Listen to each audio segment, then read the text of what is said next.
نمرود کی جھوٹی خدائی کا ناقوس بج رہا تھا۔ بابل میں ہر دروازے پر نمرود کا بت رکھا ہوا تھا۔ جو شہر میں داخل ہوتا اس کو اس بت کے آگے اپنی پیشانی جھکانا پڑتی۔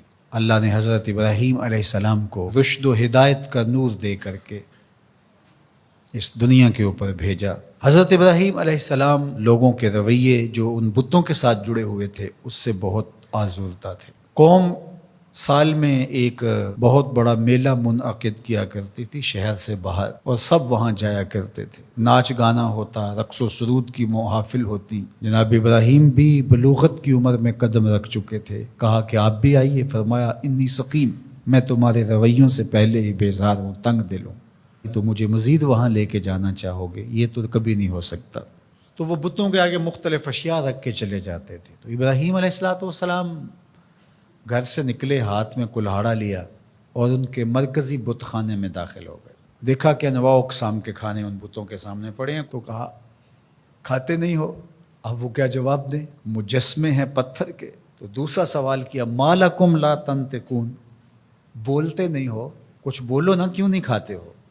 قرآن نے تعبیر کیا اس انداز کو، تو دائیں ہاتھ سے زور کی ضرب ماری، فجعلہم جزازا، ان کے ٹکڑے ٹکڑے کر کے رکھ دیے، چورا چورا کر دیا۔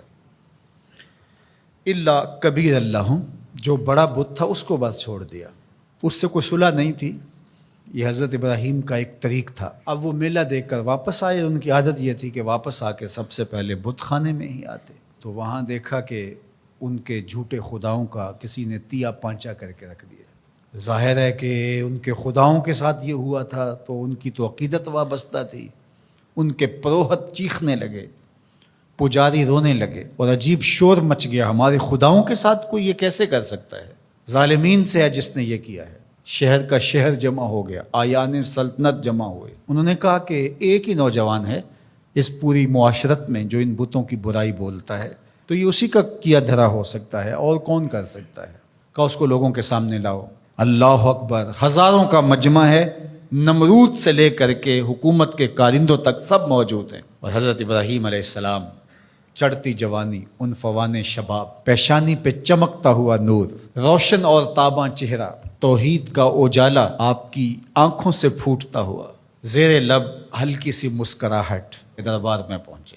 جذبات سے بھرے ہوئے تھے، بفر سب بول پڑے، کوئی ادھر سے شور مچ گیا۔ قالوا انت فعلت ھذا بآلہتنا یا ابراہیم، اے ابراہیم ہمارے ان خداؤں کے ساتھ تو نے یہ سلوک کیا ہے؟ ان کے لہجوں سے شرارے برس رہے تھے، آنکھیں ہیں کہ نوچ لیں گی جناب ابراہیم علیہ السلام کو۔ جلاد تیار کھڑے تھے کہ حکم شاہی آئے اور ہم تکہ بوٹی کر کے رکھ دیں۔ آگے سے جواب سنیے کیا آتا ہے۔ قال بل فعلہ کبیرہم، کب بڑے نے کیا ہوگا، کلہاڑا تو اس کے کندھے پہ پڑا ہے۔ اچھا یہ نہیں بولتا تو ان سے پوچھ لو تمہارے ساتھ یہ کس نے کیا ہے، یہ اپنے خداؤں سے پوچھ لو۔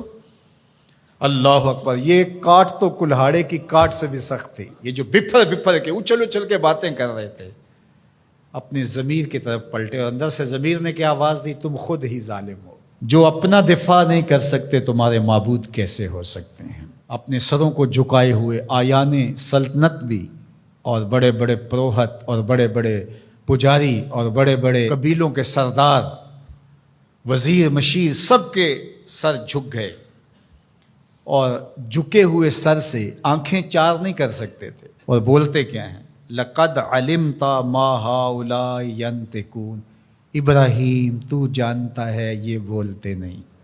بس اسی موقع کے انتظار میں تھے حضرت ابراہیم۔ پھر حضرت ابراہیم کھڑے ہوئے، اللہ کا پیغمبر بولنے لگا، قال افتعبدون من دون اللہ ما لا ينفعکم شیئا ولا یضرکم اف لکم ولما تعبدون من دون اللہ افلا تعقلون۔ کا افسوس ہے تمہارے اوپر، ان کو پوچھتے ہو جو تمہیں فائدہ بھی نہیں دے سکتے، نقصان بھی نہیں دے سکتے۔ اف لکم، یہ کاٹ ہے جو کلہاڑے سے بھی سخت ہے، یہ ضرب لگ رہی ہے، اف لکم، افسوس ہے تمہارے اوپر، ولما تعبدون من دون اللہ، اور ان پر افسوس ہے جن کو تم اللہ کے علاوہ پوچھتے ہو۔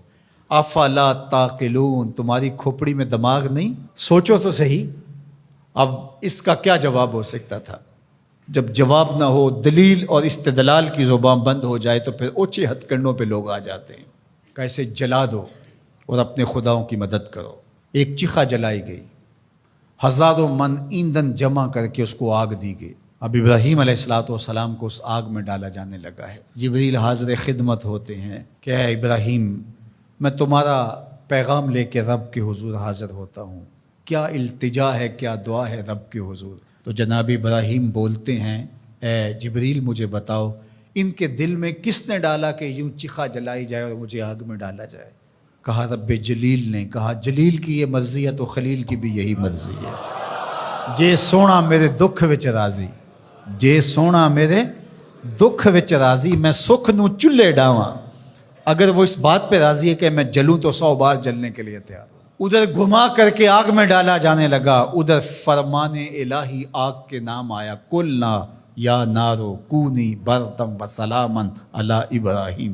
اے آگ میرے ابراہیم پر ٹھنڈی ہو جا، لیکن سن سلامتی کی ٹھنڈی ہونا، اتنی ٹھنڈی بھی نہیں کہ میرے خلیل کو سردی لگنے لگ جائے۔ اب ابراہیم علیہ السلام جب آگ میں گئے، وہ رسیاں تو جل گئیں لیکن آپ کے بدن کا ایک بال بھی نہیں جلا، اور بالکل آگ کے درمیان میں جنت کی ٹھنڈی ہوائیں چل رہی تھی، اور ابراہیم کو اللہ نے بہلانے کے لیے فرشتے بھیج دیے۔ 40 دنوں کے بعد جب آگ بجھنے لگی اور کوئلے دہک رہے تھے اور آگ کے لاوے کم ہوئے، تو لوگوں نے دیکھا کہ ابراہیم تو کوئلوں سے چلتے ہوئے یوں آ رہے تھے جس طرح کوئی نازنی پھولوں پہ چل کے آ رہا۔ کسی نے حضرت ابراہیم سے پوچھا زندگی کے بہترین لمحے کب تھے؟ کہا وہی 40 دن جو میں نے آتش نمرود میں بسر کیے تھے۔